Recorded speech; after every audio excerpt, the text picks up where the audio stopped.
వరంగల్లో ఎడతెరిపి లేకుండా కురుస్తున్న వర్షానికి జనజీవనం స్తంభించింది. వరంగల్లో పలు కాలనీలు జలమయమయ్యాయి. ఇండ్లలోకి వరద నీరు చేరడంతో నిత్యావసర సరుకులు తడిచి ముద్దయ్యాయి. ముంపు ప్రాంతాలను మాజీ ఎమ్మెల్సీ కొండా మురళి కార్పొరేటర్లు సందర్శించారు. ముంపు ప్రాంతాల్లోని ప్రజలను పునరావాస కేంద్రాలకు తరలించాలని అధికారులకు సూచించారు. వరంగల్లో వర్షాలు, వరదలకు సంబంధించి మరింత సమాచారం అశోక్ అందిస్తారు. నుండి కురుస్తున్న వర్షాలకు మొత్తం కాలనీలన్నీ జలమయ్యాయి. మున్సిపల్ అధికారులతో పాటు మాజీ ఎమ్మెల్సీ కొండమురళి రంగంలోకి దిగారు. ఇక్కడ పునరావాస కేంద్రాలకు తరలించేందుకు కూడా అన్ని ఏర్పాట్లు చేశారు. ఒకవైపు సహాయక చర్యలు చేపడుతూనే మరోవైపు ముప్పు ప్రాంతాలలో ఉన్న కాలనీ వాసులను పునరావాస కేంద్రాలకు తరలించేందుకు కూడా అన్ని ఏర్పాట్లు చేస్తున్న పరిస్థితి కనబడుతుంది. మనతో మాట్లాడడానికి మాజీ ఎమ్మెల్సీ కొండమురళి సార్, చెప్పండి, ఈ ముప్పు ప్రాంతాలను ఎక్కడికి తరలిస్తున్నారు?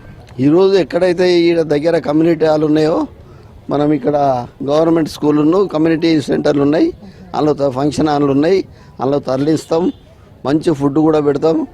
నేను వాళ్ళకు ఒకటే మాట చెప్తున్నా, మీరు ఎవరైతే ఆ కొස්සకు మరి ఫోటో వరంగల్ కట్టకున్నారో వాళ్లకు కంపల్సరీగా డబుల్ బెడ్రూమ్ ఇండ్లు ఆడు ఇయ్యలేము. మనకు ఆల్రెడీ కట్టి ఉన్నాయి, 4000 డబుల్ బెడ్రూమ్లు ఉన్నాయి. వాళ్ళకి కంపల్సరీ పోయేది ఉంటే మీకు పంపించే కార్యక్రమం కూడా చేస్తాం. ఎందుకంటే మూమెంట్ అందరికీ ప్రేమ ఉంటుంది. మీరు ఈయనే ఉండాలి అని ఒక నిర్ణయానికి రావడం జరుగుతుంది. ప్రతిసారి ఇదే జరుగుతుంది. కాబట్టి దాన్ని దృష్టిలో పెట్టుకొని ఇక్కడ నేను మరి ఏదైతే మంత్రి గారి ఆదేశాల మేరకు ఇక్కడ ఒక ఆన్నించెల్లి నాలా కనెక్షన్ ఉంది, దాన్ని రేపు ఈవినింగ్ వరకే పునరుద్ధరిస్తే ఇలాంటి సమస్య ఇమీడియట్లీ పరిష్కారం అవుతుంది. మీరు చెప్పండి, ప్రత్యేకంగా ఏం చేయాలి చెప్పండి. ఏం లేదండి, ఇప్పుడు ప్రతి సంవత్సరం కూడా వర్షాకాలం వచ్చినప్పుడు నీళ్ళు వస్తాయి. దీనికి పరిష్కారం గతంలో పెద్ద కాలువ అనేది ఇక్కడ నుంచి మనకు కిలవరంగల్ అగర్తాల నుంచి వచ్చే నీళ్ళన్నీ కూడా మనకు అండర్ బ్రిడ్జ్ వరకు పోవడం కోసం పెద్ద కాలువ పనులు జరుగుతూ ఉన్నాయి. కాకుండా ఏంటంటే అది కొద్దిగా పనులు లేట్ అవ్వడం వల్ల కొద్దిగా నిర్లక్ష్యం జరిగింది.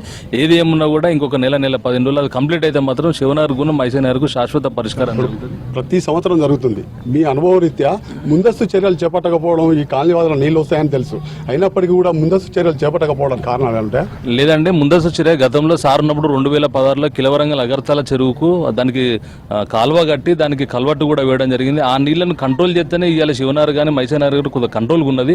అదే కట్టకపోతే మాత్రం ఇవాళ శివనగర్ అంతా కూడా కంప్లీట్ నిండా మునిగిపోయే పరిస్థితి ఉండేది. కిలవరంగల్లో 2,60,00,000తో అప్పుడు సార్ ఎమ్మెల్సీగా మేడం ఎమ్మెల్యేగా ఉన్నప్పుడే 2,60,00,000తో ఆ రోడ్డును, ఆ కల్వట్టు, తర్వాత దానికి రిటర్నింగ్ వాల్ కట్టడం జరిగింది. దానివల్ల ఇప్పుడు కొద్దిగా కంట్రోల్ అయింది. దానికి అనుకూలంగానే ఇప్పుడు శివనగర్ ప్రాంతంలో కూడా దట్టు వర్క్ అనేది దాదాపు దగ్గర పడ్డది. నాకు తెలిసి మేబీ ఇంకో నెల 15 రోజుల్లో కంప్లీట్ అయితే మాత్రం శివనగర్కు కిలవరంగల్ శాశ్వత పరిష్కారం అనేది జరుగుతుంది. ఇది పరిస్థితి. మొత్తానికి ప్రత్యేకమైన చర్యలు చేపడతామని ఎమ్మెల్సీ కొండమురళి చెప్తున్నారు. వీడియో జర్నలిస్ట్ రాజుతో అశోక్, న్యూస్, వరంగల్.